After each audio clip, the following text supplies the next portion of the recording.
J'habite à la campagne, donc j'ai habité toute mon enfance à la campagne. J'ai toujours été à proximité d'une forêt ou d'un champ, donc c'est une évidence pour moi de continuer à avoir cette proximité, ce rapport avec la nature. Donc ce que je fais, c'est que je prends des photos dans la nature. C'est une manière pour moi de faire des prises de notes, d'avoir une trace d'éléments remarquables dans le paysage qui vont déboucher soit sur un travail de dessin plus ou moins inspiré directement de ces photos.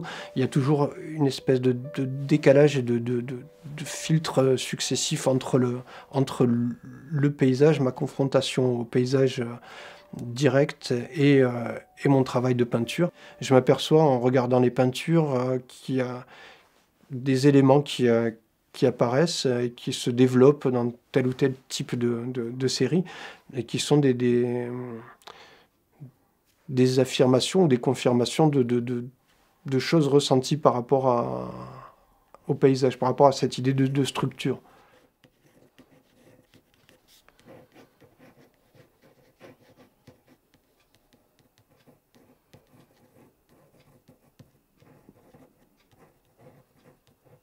Ça fonctionne comme une écriture, et puis il y a un rapport au geste qui est plus peut-être moins physique et plus intellectualisé que dans le rapport à la peinture. Et ça me permet d'établir plus ou moins un catalogue de formes, de gestes, de choses que je réutilise dans la peinture après. Puis je pense que oui, il y a toujours une espèce d'idée un peu d'écriture automatique. Et il y a du coup des choses qui apparaissent et qui sont peut-être mieux comprises aussi quand elles se passent directement sous le stylo, sous la main, comme ça. On les a à portée de main. C'est pas quelque chose c'est pas quelque chose qui échappe comme la peinture peut le faire. Les dimensions sont pas les mêmes. C'est vraiment pas le même rapport au support, mais dans le geste et dans les projections que je peux faire d'images sur le papier, il y a oui, toujours une espèce une circulation entre la pratique du dessin, de la peinture et de la photographie aussi. Il s'agit de ce rapport entre l'œil, entre la main et puis puis la matière.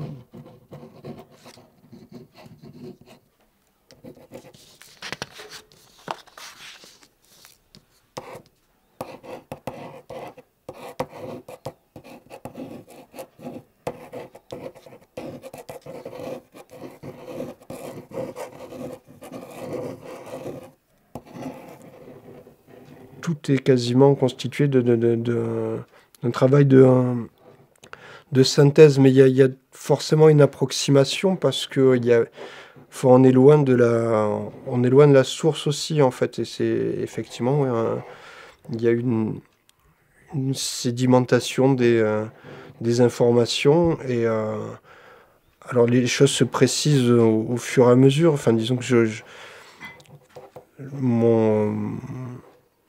mon regard et mon approche vont être modifiés selon que je partirai avec à l'esprit tel ou tel type d'image, mais d'un dessin à l'autre, il y a la continuité et puis l'abandon d'un aspect. En fait, il y a cette idée d'isoler et de redéplacer les choses. Enfin, c'est la même chose avec les peintures, hein, peut-être moins rapide, effectivement, mais par contre, ça ira s'apparenter aux prises de vue photographiques qui seront très rapprochées les unes des autres. Et voilà, il s'agit de passer d'une chose à l'autre, de zapper entre guillemets, et d'essayer à chaque fois d'isoler un élément graphique ou plastique qui m'intéresse. Je suis toujours à la recherche aussi d'accidents ou de choses qui déclenchent un nouveau regard aussi sur mon travail et sur la nature également, vu que c'est ce qui m'intéresse.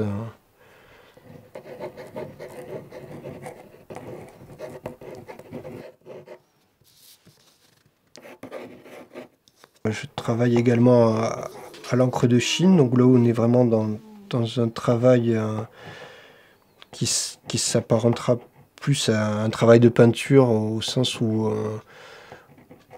il y a l'objet, l'outil pinceau qui rentre en compte, et puis il y a le côté liquide aussi de l'encre.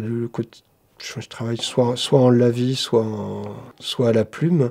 Alors effectivement, le côté le stylo bic permet pas d'effacer, mais justement c'est ce qui m'intéresse aussi, au sens où ça conserve des traces, et les tentatives d'effacement ou de modification de ces traces qui disparaîtront, qui se dissoudront complètement dans la peinture. C'est-à-dire que s'il y a un élément de la peinture qui ne me convient pas, je peux tout à fait le recouvrir et l'effacer.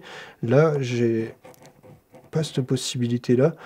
Et parfois, oui, ça révèle des espèces de tics gestuels, en fait, des comportements un peu... enfin, qui m'embêtent, en fait. Donc, il s'agit de se libérer de ça aussi, d'arriver à identifier les choses et identifier, ouais, des éléments graphiques, et savoir ce qui m'intéresse, ce que j'ai envie de garder, et ce qui est de l'ordre de la mauvaise habitude aussi. Donc c'est vraiment cette dimension d'exercice aussi.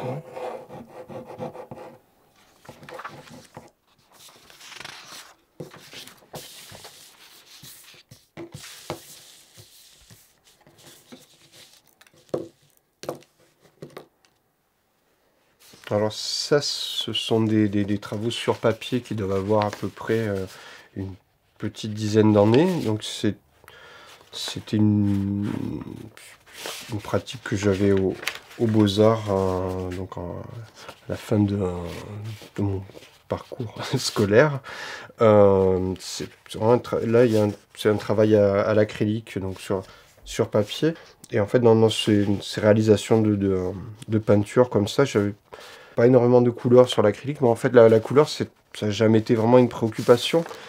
Mais j'avais, à la limite, des périodes d'essais aussi, de tests de couleurs, d'essayer des couleurs même assez vives, sans souci de réalisme. Il s'agissait vraiment de gestes, après de composition, vraiment un comportement de peintre, un peu quelque chose voilà, de l'ordre de l'attitude.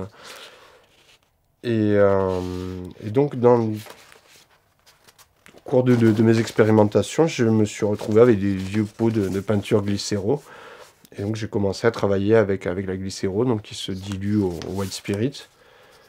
Ça fait qu'on a ce genre d'effet un peu presque aquarellé, avec quand même au niveau de la surface le côté laqué brillant de la glycéro. Donc, c'est une pratique que j'ai continué sur papier jusqu'à m'y essayer sur toile. Toujours, oui, c'est une recherche gestuelle, quelque chose de rythmique, et en même temps un intérêt justement pour cette matière très à la fois un peu indisciplinée, et j'aimais ce rapport justement avec la peinture, d'être dans une à la fois une maîtrise et puis et puis un laisser faire les choses. Enfin, il y a eu une expo de Bernard Friese qui s'intitulait Laisser faire, laisser aller. Enfin, c'est un titre qui me plaît beaucoup. Donc c'est vraiment cette idée-là aussi voilà, c'est quelque chose qu'on retrouve dans cette matière. Des travaux sur toile à la glycéro de grand format.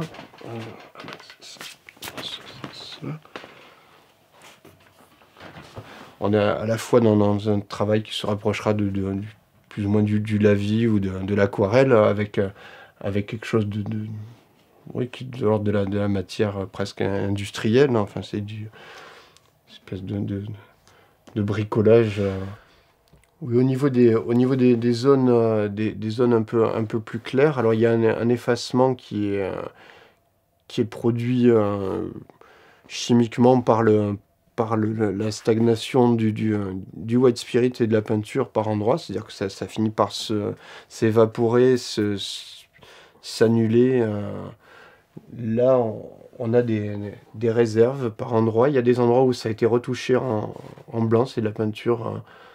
Donc si la peinture est dissoute par le white spirit, je ferai à un autre endroit sur la toile un effet similaire en retouchant en blanc. Enfin, il y a cette idée de répéter des gestes, de les réinterpréter, un déplacement comme ça entre entre un processus qui s'effectue naturellement et puis quelque chose d'artificiel. Mais après, il y a tout un travail aussi de fabrication et de mise en œuvre de ces effets chimiques. Donc vraiment un mélange de préméditation et de hasard aussi.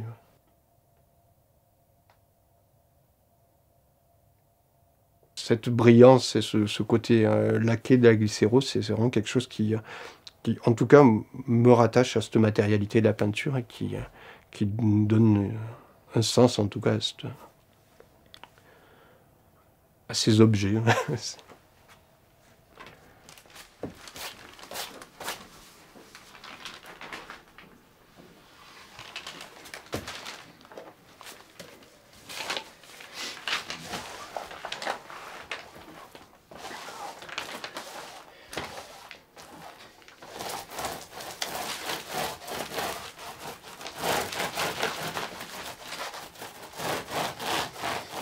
C'est vrai que j'ai de l'affection pour les forêts, pour la montagne aussi, euh, pour des lacs, des bords de rivières, enfin tout ce qui est de l'ordre du reflet, parce que ce sont enfin, des choses qui ont un intérêt plastique également, où on est dans une répétition, dans une structure, enfin que ce soit une forêt de sapins, où on aura des, des, des horizontales très marquées, et en même temps quelque chose de très graphique dans, dans les feuillages. Enfin, j'essaie tout le temps de repérer un élément plastique ou graphique dans le paysage. Mais après, il y a oui, une espèce à la fois de fascination un peu romantique pour la nature, enfin quelque chose justement d'assez magnifié, d'assez grandiose, et puis en même temps un intérêt pour le vide, plus ou moins de l'ordre de l'équilibre, tout en étant vraiment dans la neutralisation presque, en fait, qui se passe rien d'extraordinaire et rien qui, qui ressorte en particulier. Alors, c'est pas forcément ce qui est mis en place systématiquement dans ma peinture, parce il y a le geste, il y a des choses.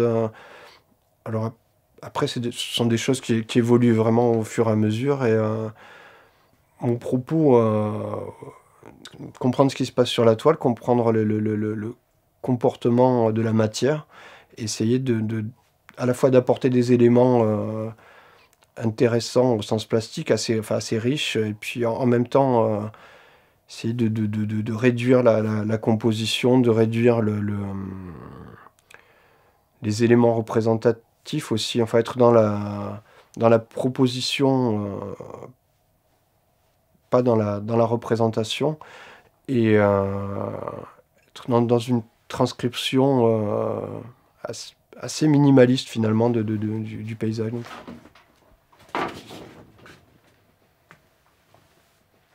Là, on est vraiment dans cette affirmation du noir et je pense que c'est un travail qui m'a fait passer à du noir et blanc plus tranché, où là, parce que là, on peut encore repérer quelques touches de couleur. Il y a du vert, il y a quelques bleus ici et là. C'est très, très léger, c'est discret, mais il y a quelques couleurs derrière.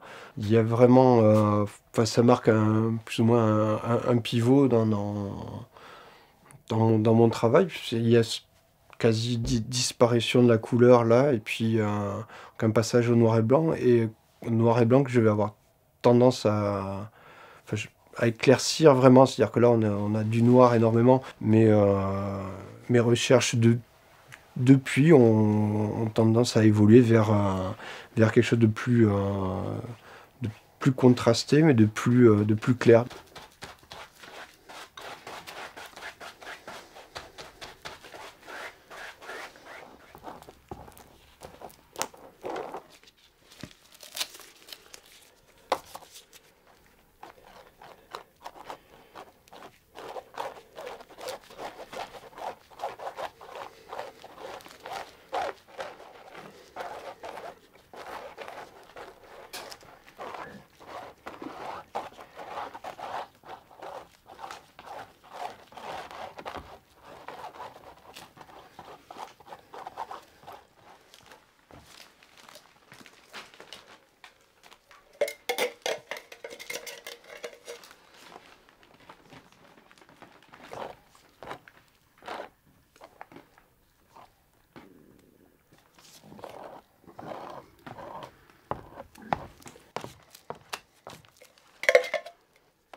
Il y a une espèce de digression à l'œuvre dans le travail, qui fait que je passerai d'un point de vue à un autre, qu'on sera à la fois dans une vision frontale, dans une plongée ou une contre-plongée, et ça évoluera en même temps que la matière, en même temps que ce que je décèle dans le tableau.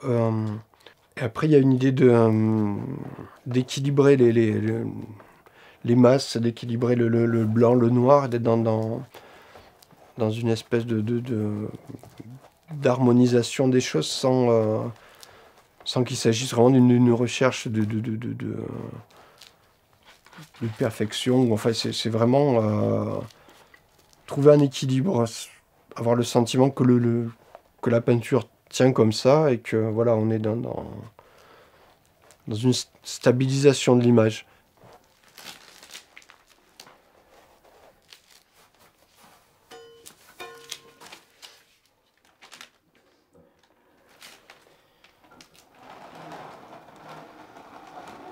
Ce qui m'intéresse, c'est qu'il y ait une évolution aussi dans le regard qu'on peut poser dessus et dans ce que ça propose au regard.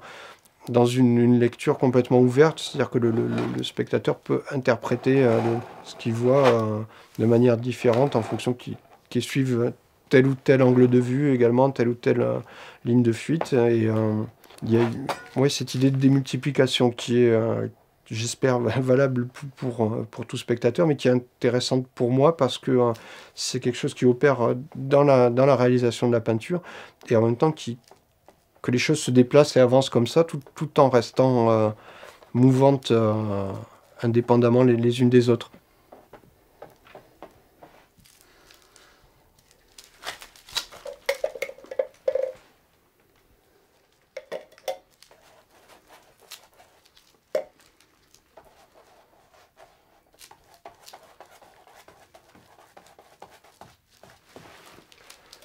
Je me suis aperçu que ça marchait aussi bien à l'envers. Du coup, maintenant, j'essaie de l'aborder de ce côté-là, avec ouais, un autre angle de vue.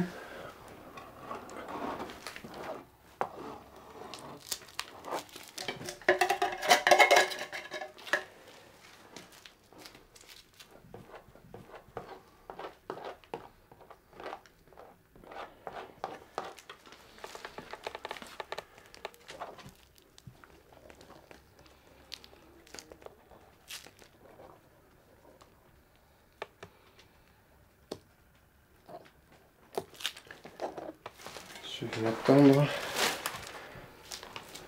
et voir ce qui se passe.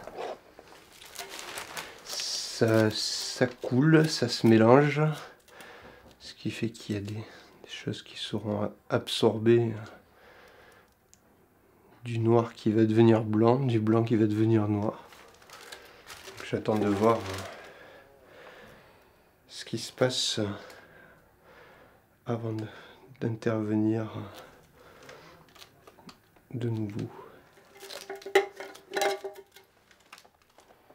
Voilà, il se passe énormément de choses, on ne sait pas encore ce que ça va donner. Surtout que là, il y a des endroits où la matière est assez épaisse, donc ça va continuer à s'étaler, à se mélanger. Soit ce sera intéressant, enfin au sens où ça me conviendra, soit je reviendrai dessus, même peut-être avant que ce soit sec. Il y a toujours moyen de gommer plus ou moins. Après, j'aime bien que ça évolue à son rythme aussi. Ça peut me donner des pistes pour la suite du travail.